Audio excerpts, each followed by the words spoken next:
This is my true story. I raised my daughter with love, thinking she would care for me in my final years. I gave her everything, her education, her wedding, even the home she lived in. But instead of gratitude, she and her husband made me their servant. They ordered me around, mocked me, and treated me like a slave under my own roof. I thought I had lost all dignity, but I still had one thing they forgot: power. What I did next changed everything. Before that, tell me where you're watching from and the time right now, and please subscribe so more people hear my story. My life was never about myself. From the day my daughter was born, I made her my purpose. I worked long hours, took extra shifts, and carried burdens no one else saw, all so she could have a life free from the struggles I had known. I wanted her to walk into classrooms with her head high, never worrying about fees or books. I wanted her to grow up knowing she was cared for, knowing that her father would do anything to protect her future. When bills piled up, I did not complain. When my back ached from endless labor, I told myself it was worth it. Every drop of sweat was not for me, but for her. I remember the nights I came home with tired hands and a weary body, yet I still found joy in seeing her asleep with her books beside her. That sight alone was enough to remind me why I worked so hard. I denied myself many things: new clothes, small luxuries, even simple rest, because every extra coin went toward her. Her school fees, her uniforms, her meals, her little dreams, all of it came before my own needs. I lived through days of hardship with one hope: that she would grow to honor me, to respect the sacrifice, and to carry the love I had poured into her. When she grew older, I gave even more. I did not just stop at education. I saved for her wedding, ensuring she could step into her marriage with dignity. I wanted her to feel secure, to feel proud, to feel like her father had given her the best start possible. I handed her gifts, money, and blessings with a full heart. When she and her husband needed a home, I stepped forward once again. I put my name, my effort, and my years of saving into making sure they had a roof over their heads. That house was more than just walls and bricks. It was the symbol of my sacrifice. It was proof that I had lived my life not for myself, but for her happiness. Through all of this, I never once doubted her. I believed she would be the one to care for me when my body grew weak and my years caught up to me. I thought she would be my strength when I could no longer carry myself. In my heart, she was the last piece of family I could depend on. My life had taught me that wealth can disappear, health can fade, but love from your own child is meant to stay. And so, I trusted her completely. When people asked me why I gave so much, I always answered the same way: because she is my daughter.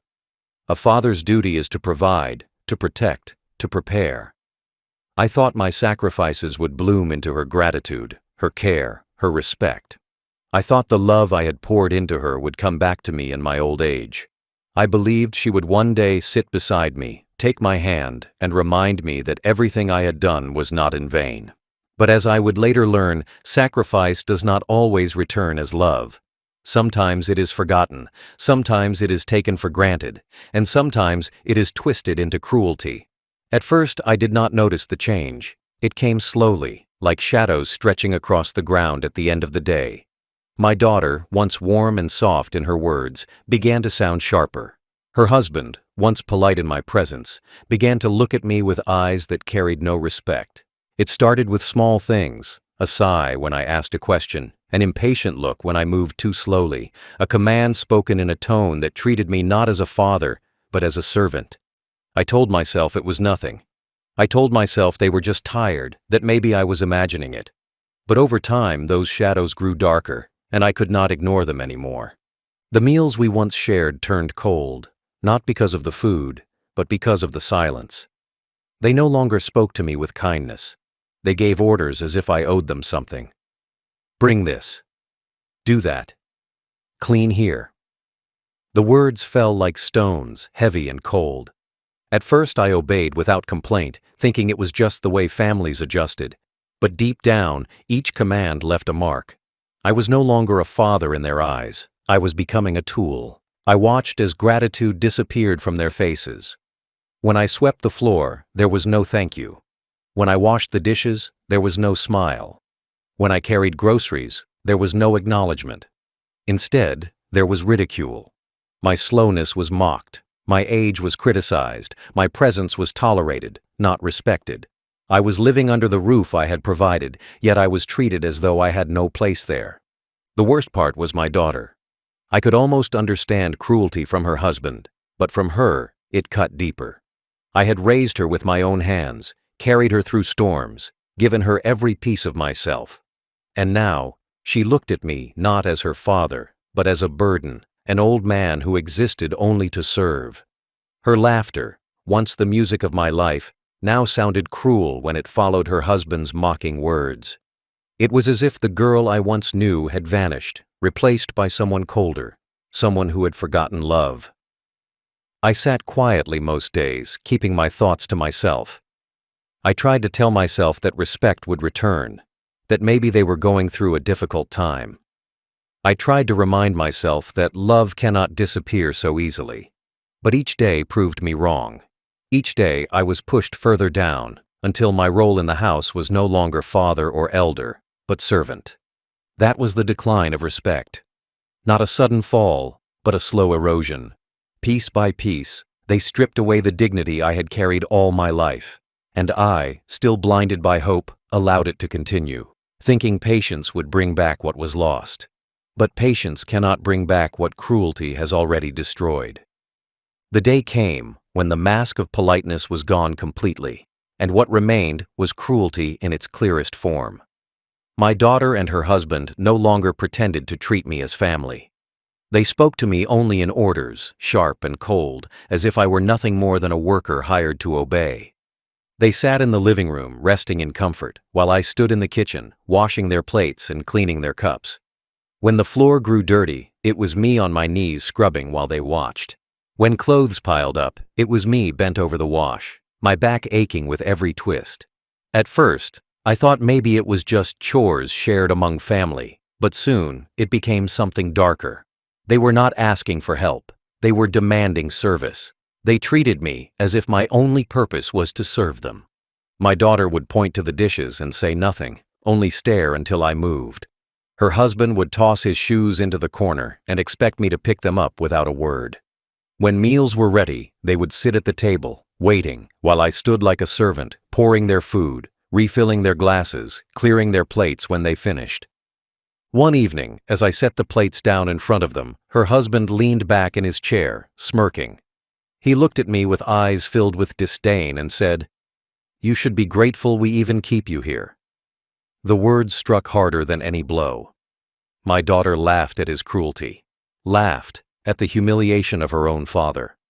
In that moment, I felt something inside me break.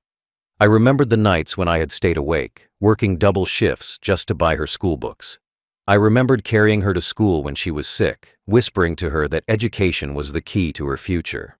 I remembered sweating in silence so she could walk with pride.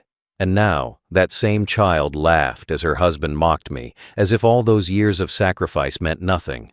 The cruelty did not stop there. They began treating my obedience as entertainment. My son-in-law would clap his hands for water as though I were a servant boy. My daughter would watch me mop the floor and laugh at how slowly I moved. They enjoyed seeing me serve, as if degrading me brought them joy. I kept my head down, swallowing my pain, but inside me the wound grew deeper each day. This was no longer family. This was slavery. And what cut deepest of all was knowing that it was my own daughter, the one I had given everything to, who allowed it, who joined in the laughter, who treated me like I was nothing. I obeyed them, not because I was weak, but because my heart still carried love. A father does not stop loving his child, even when that love is returned with cruelty. So I lowered my eyes and did as they asked. I washed their dishes until my hands cracked from the water. I swept their floors until my back bent with pain. I served their meals while they sat in comfort, smiling as if I were invisible. On the outside, I was silent. On the inside, my heart was breaking. Every command brought memories rushing back. When I scrubbed the floor, I remembered the nights I worked as a janitor, cleaning schools so I could pay for my daughter's books. When I carried heavy bags of groceries for them, I remembered carrying her in my arms through storms, making sure she never felt the cold rain. When I served their food, I remembered the times I skipped meals so she could eat more. Each act of service in the present reminded me of a sacrifice from the past, and the contrast cut deep, like a knife twisting slowly inside me. There were nights I lay awake, staring at the ceiling, asking myself where I went wrong. Did I give too much? Did I protect her so much that she forgot what hardship felt like? Did I raise her with love so strong that she mistook it for weakness? I searched my memories, hoping to find an answer, but all I found was silence. The girl I had raised was gone. In her place was someone who saw me as nothing but a burden, someone who used my age as an excuse to treat me like a servant. The pain was not only in the work, but in the laughter that followed it. My daughter and her husband found joy in my obedience. They mocked my slowness, joked about my mistakes, laughed when I stumbled. That laughter hurt more than any chore. It told me clearly that they no longer saw me as a father. They saw me as an old man they could control. My years of sacrifice were forgotten. My dignity was dismissed. My presence in their lives was tolerated only because it served them. Yet still, I stayed quiet. Not because I accepted the cruelty, but because I was still a father. I told myself that love meant enduring. I told myself that patience might bring change. But each day proved me wrong. Love was not returned. Respect was not restored. Patience only gave them more power to humiliate me. And the quiet I carried was not peace. It was pain, deep and heavy, pressing against me every hour of the day. That was my life then. A life of quiet pain. My body served them, but my heart mourned the daughter I had lost long before. My daughter and her husband thought they held complete control over me. In their eyes, I was powerless, just an old man with no strength left, living in their home, eating their food, surviving only because of their kindness. They believed they had reduced me to a servant who had no choice but to obey. But what they forgot, what they never even thought about, was that true power does not sit in the hands that give orders. True power rests in the name written on the deeds, in the accounts that hold the wealth, in the documents that decide inheritance. And all of that still belonged to me. The house they lived in was not theirs. It was mine. The savings they quietly counted as their future were not theirs. They were mine. The land, the accounts, the inheritance they dreamed about, all of it rested under my authority, signed with my name, protected by the law. For years, I had let them live with the illusion that it was already theirs. I gave without question, allowed them comfort, and never reminded them of the truth. But the truth remained. Everything they enjoyed existed because I allowed it. As they ordered me to scrub floors and wash dishes, I thought about how they sat under a roof I had provided. As they mocked me for being slow, I thought about how their food was paid for by money tied to my accounts. As they laughed, I reminded myself silently that they were laughing inside wealth that had never been theirs. They believed they were masters, but in reality, they were living on borrowed ground. They had forgotten the value of a father's authority. They looked at my weak body and assumed weakness in every part of me. But age does not erase ownership. Frailty does not erase signatures. Humiliation does not erase power. The documents in the lawyer's office, the registries, the accounts, they still carried my name. And with one decision, I could remove them from everything they thought was theirs. In their arrogance, they believed they could treat me like a slave forever. They forgot that the foundation beneath their arrogance was mine. They forgot that without me, without my name, without my sacrifices, they would have nothing. And as I scrubbed their floors and served their meals, I carried that truth inside me. It was the only thing that kept me steady. I was not truly powerless. I was simply waiting. The breaking point came on a night that looked ordinary from the outside, but burned itself into my memory forever. Dinner was ready, and I stood in the kitchen preparing plates. My daughter and her husband sat at the table, relaxed, waiting as if I were nothing more than their servant. I carried the food carefully, one plate after another, setting it down in front of them while they spoke about their day. They did not look at me. They did not thank me. They did not see me as a father. I was invisible. a shadow moving between the kitchen and their table. When I finished serving, I waited for a moment, hoping they would at least acknowledge me. Instead, her husband snapped his fingers, pointing at a cup, ordering me to pour his drink. My daughter laughed softly at the gesture, watching me shuffle like a butler in my own house. At that moment, something inside me shifted. The humiliation I had carried for so long turned into something else, a solid wall of resolve. I could no longer live like this. I thought back to the rope of sacrifices that stretched across my life.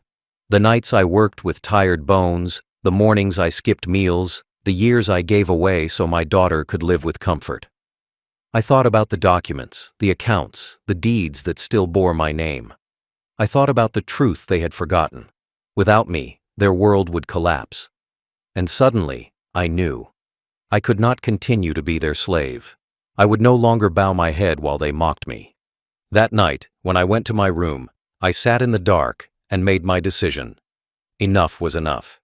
I would take back the power they thought I no longer had. I would not shout or argue. I would not beg for respect that should have been given freely. Instead, I would act quietly, firmly, with the strength of law and authority. They believed I was powerless, but they had underestimated me. They had mistaken patience for weakness. They had mistaken silence for defeat. But silence can hide storms, and mine was ready to break. From that moment forward, my heart grew calm. The pain was still there, but it was joined by determination. I would not tell them what I planned. I would not warn them. I would simply prepare. Every humiliation they had forced me to endure had led me to this turning point. And now, the end of my servitude had begun. The next morning, I rose with a different strength in my chest. My body was still old, still slow, still aching from years of labor, but my spirit carried a fire that had been missing for too long. I kept my silence, just as they expected, but every step I took was no longer the step of a servant. It was the step of a man carrying justice. My daughter and her husband thought they had me trapped. They thought I was dependent on them, powerless under their roof. But the truth was about to unfold, not in anger, not in shouting, but in the calm hand of the law. I walked to the lawyer's office, the same office where my sacrifices were written into documents, the same place where my authority had been protected all along. The lawyer looked at me with surprise when I entered, perhaps noticing the exhaustion in my face, but I wasted no time. I told him everything, how I was treated like a servant in the very home I had provided, how the daughter I raised had mocked my dignity, how her husband spoke as though I were less than human. My voice was steady. My words did not tremble. I was not asking for pity. I was preparing for justice. The lawyer listened, then pulled out the papers. Together, we began the work of reclaiming my power. One by one, we went through the deeds, the accounts, the registries. My name was still there, strong and secure. With each stroke of the pen, we moved their imagined future further away from them. I transferred assets into places they could never touch. I froze accounts they had quietly begun to rely on. I rewrote my will, stripping them of every inheritance they believed was already theirs. With each signature, I felt the weight of years lifting off my shoulders. This was not revenge in anger. It was justice in silence. My humiliation had been loud, displayed openly in my own home. But my justice would be quiet, prepared behind closed doors, signed in ink they would never see until it was too late. I made sure every step was legal, every change was final, every piece of my wealth secured away from their hands. There would be no loopholes, no arguments, no second chances. The power they thought they held had always been mine, and now I was using it. When the work was done, the lawyer placed the final papers in front of me. I signed them with a steady hand. The moment the pen left the paper, it was finished. My daughter and her husband were no longer tied to my future. They had lost what they mocked me for. They had traded love for cruelty, respect for arrogance, family for power. And now, the power was gone. I left the office that day lighter than I had felt in years. The sun seemed brighter, the air clearer. I did not need to shout at them. I did not need to demand respect. I had already reclaimed it. My silence was no longer the silence of a servant. It was the silence of a master who had acted. They would not know yet, but soon, very soon, they would discover the truth. And when they did, their arrogance would collapse under the weight of reality. That was the execution. Not a fight, not a scene, but the quiet turning of the tide. They had made me their servant. I had made them nothing. It did not take long for the cracks to show. At first, they carried on as usual, treating me like a servant, certain they had full control of both the house and me. They barked orders, laughed at my silence, and believed their lives were secure. But soon, reality struck.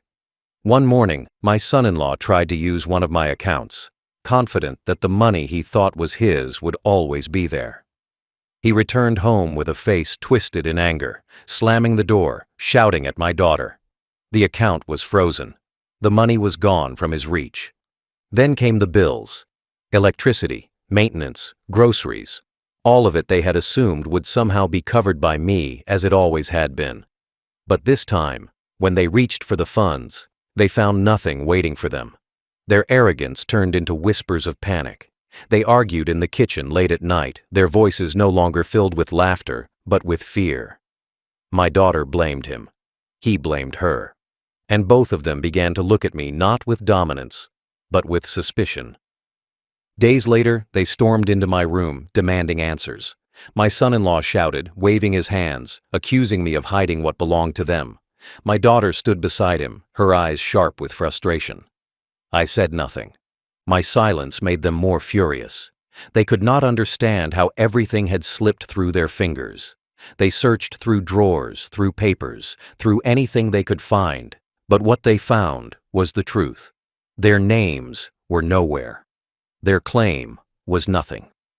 The wealth they believed they controlled had never belonged to them, and now it never would. Word spread quickly among relatives. The story reached neighbors. People who once watched me being ordered around now watched as my daughter and her husband struggled in shame. They had told others proudly that they were the masters of the house, that they held control over everything. But now, those same people whispered that they had lost it all. Respect, money, inheritance, gone. The ones who had mocked me were mocked themselves. Their arrogance crumbled completely when collectors came. Without access to funds, they could not pay their debts. Without my support, they could not maintain the life they had flaunted. The house they lived in, the roof they thought was theirs, stood on a foundation that belonged to me. And when they finally realized they could lose even that, the panic on their faces showed me something I had not seen in years. Fear. The fallout was heavy. Their laughter was gone. Their commands were gone. Their sense of control vanished like smoke. The masters of the house had become beggars in their own minds, scrambling to understand how the old man they once treated as a slave had taken everything away without raising his voice. They had forgotten who truly held the power, and by the time they remembered, it was too late. And I, for the first time in many years, felt free. When the truth finally settled, the house became a battlefield of silence and regret. My daughter and her husband no longer carried themselves with pride. Their voices, once loud with commands, turned sharp with arguments against each other. They blamed each other for what had happened, but deep inside, they both knew the truth. Their downfall was not an accident. It was the price of their cruelty. The very man they had mocked and enslaved was the same man who had stripped away their imagined future, and they could not undo it. They confronted me again, their faces red with rage, demanding explanations.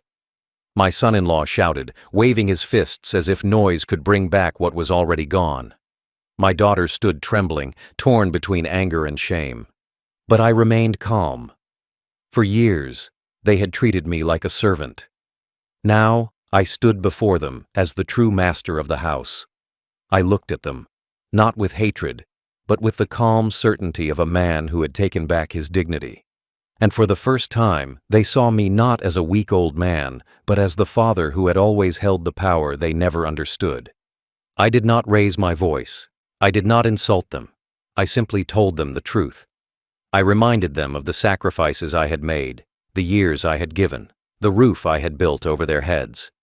I told them that respect was the price of inheritance, and because they had thrown respect away, I had thrown their future away. Then, with steady steps, I walked past them, leaving their anger behind me.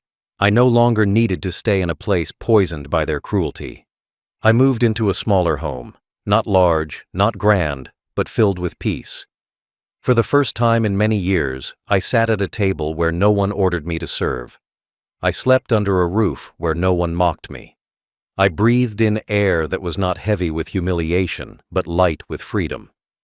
I may not have had the comfort of family around me, but I had something far greater: dignity. And dignity, once restored, is worth more than any fortune. As for my daughter and her husband, they were left with nothing but the ruins of their arrogance. The house they once ruled became a place of tension and emptiness. Their pride collapsed. Their laughter died. Their neighbors whispered about how greed had destroyed them, how disrespect had cost them everything. They lived not as masters, but as examples of how cruelty always returns home. That was the aftermath. I had lost a daughter, but I had gained my freedom. I had lost the illusion of family, but I had reclaimed my self-respect. And in the quiet of my new home, I found peace. Justice does not always arrive with noise. Sometimes it comes in silence, in the quiet strength of decisions that cannot be undone. My justice came not through shouting at my daughter and her husband, not through begging them to treat me better, but through reclaiming the power they forgot I still held. They made me serve them like a slave, but in the end, they became prisoners of their own arrogance. I had given them years of sacrifice, years of provision, years of love.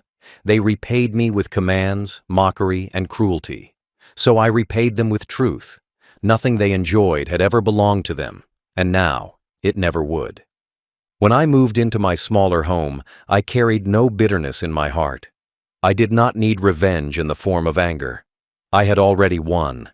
My victory was in the dignity I carried, in the peace I found, and in the silence that followed me like a shield. I no longer woke to their orders. I no longer bent my back under their commands. I no longer lived as a shadow in my own house. Instead, I lived as a man who had faced cruelty and answered it with justice. The neighbors spoke of me differently now. They no longer whispered about the old man being treated like a servant. They spoke about the father who had reclaimed his power, the man who turned humiliation into strength. Some pitied my daughter and her husband, but most agreed it was the justice they deserved. Respect is the foundation of family, and when respect is broken, so is every bond that holds family together. My daughter had chosen to forget that truth. I simply reminded her of it in the hardest way possible. For the rest of my days, I lived simply. I cooked my own meals, I swept my own floors, and I walked through my own doorway without fear. Every act of independence was sweeter than any wealth I had given away before. I realized that true wealth is not found in money or property. It is found in dignity, in the freedom to live without chains, in the peace that comes when you know you have stood up for yourself. As for them, their lives became smaller, darker, filled with regret. The house they once ruled became a cage of arguments and silence. The respect they thought they commanded was gone. They had mocked me, but in the end, they mocked themselves. And that is the balance of life. Cruelty always returns, and arrogance always collapses. I did not curse them. I did not pray for their suffering. I only prayed for peace in my own heart, and I found it. That was my justice. Quiet, complete, final. Final thought. They made me serve them like a slave. I made them serve their own downfall.